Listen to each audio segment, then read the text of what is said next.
जी अस्सलाम वालेकुम। आज हम पीएमएफ ओटीटी का लेक्चर डिस्कस करेंगे, इन्फेक्शन कंट्रोल प्रोटोकॉल्स।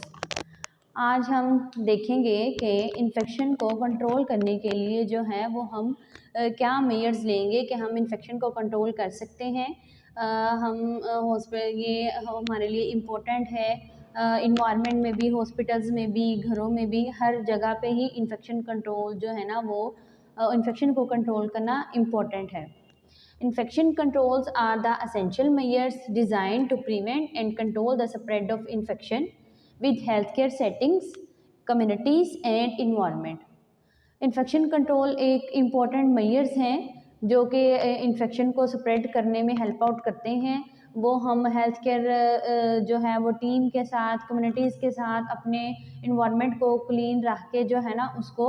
जो है वो डिज़ाइन कर सकते हैं, उसको इम्प्लीमेंट कर सकते हैं। What is its aim? Infection control का एम क्या है कि protect the transmission of infectious disease, minimise the risk of HAI। कि जो इन्फेक्शियस डिजीज़ हैं, जो भी ऐसी बीमारियां हैं जो कि इन्फेक्शन से फैलती हैं, उसकी ट्रांसमिशन को प्रोटेक्ट करना और उसके minimise the risk of HAI। HAI का मतलब है health care associated infections. Health care HAI health care associated infections means के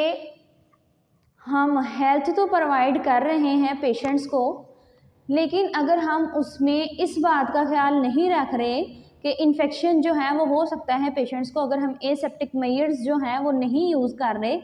तो फिर क्या है कि इन्फेक्शन हो सकता है। इसी वजह से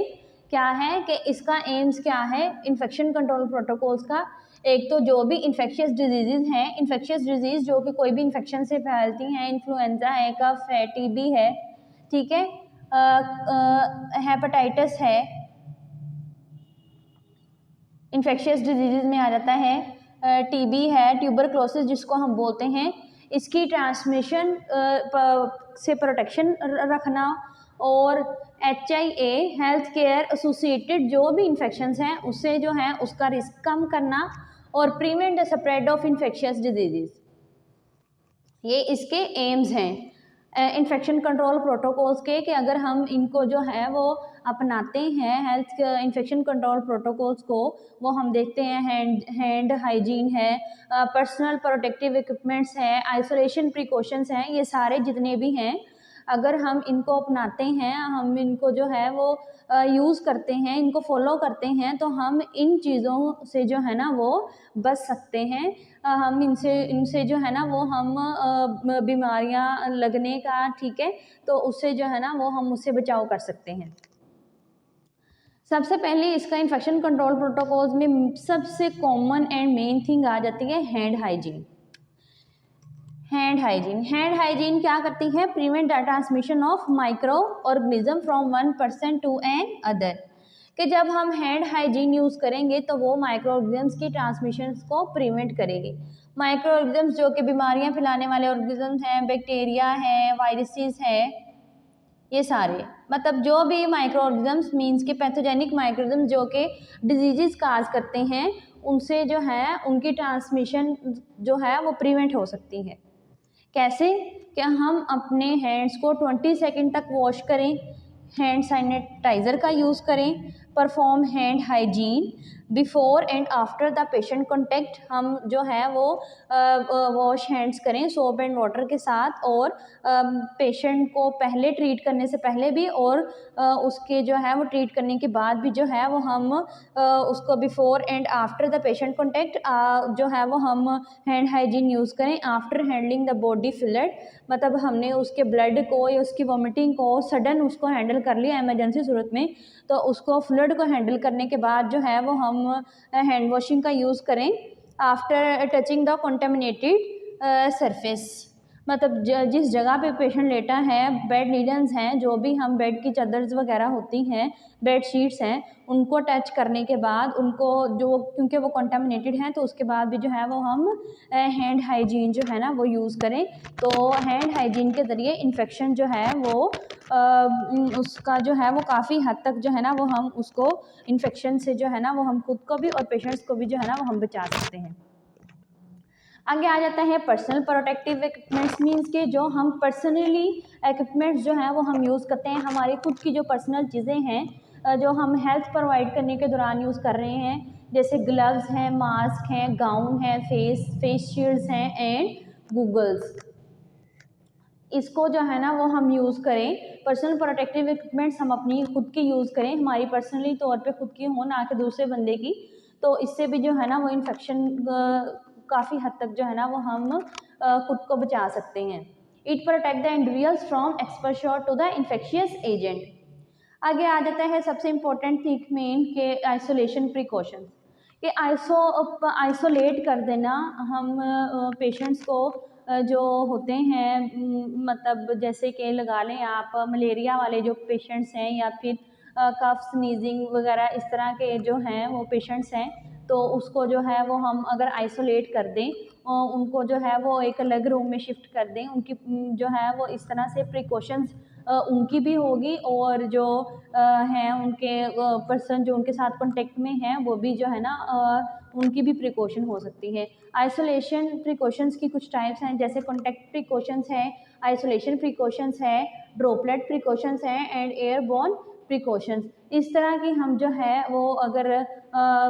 करेंगे, फॉलो करेंगे, तो हम जो है ना वो इन्फेक्शन कंट्रोल प्रोटोकॉल जो है ना अगर हम देंगे आइसोलेशन प्रिकॉशन के ज़रिए, तो भी जो है ना वो हम इन्फेक्शन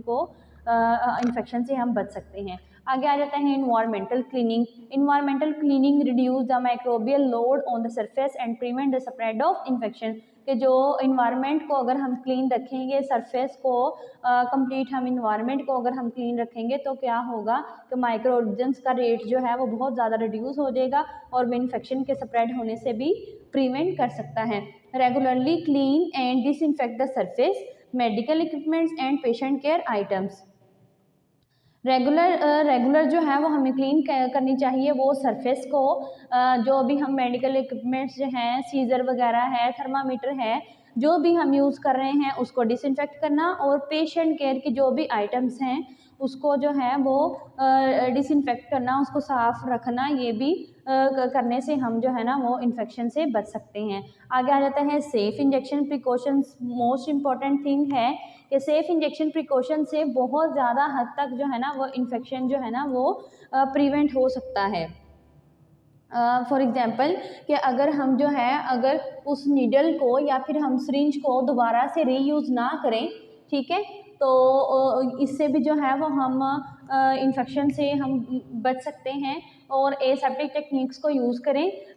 इंजेक्शंस को प्रिपेयर करते हुए भी और एडमिनिस्ट्रेशन करते हुए भी। हम जो है ना वो एसेप्टिक टेक्निक का यूज़ करें, कैसे कि जब हम इंजेक्शन को प्रिपेयर कर रहे हैं तो हम अपनी हैंड वॉशिंग जो है वो करें, हैंड हाइजीन का ख्याल रखें, और दूसरा जब हमने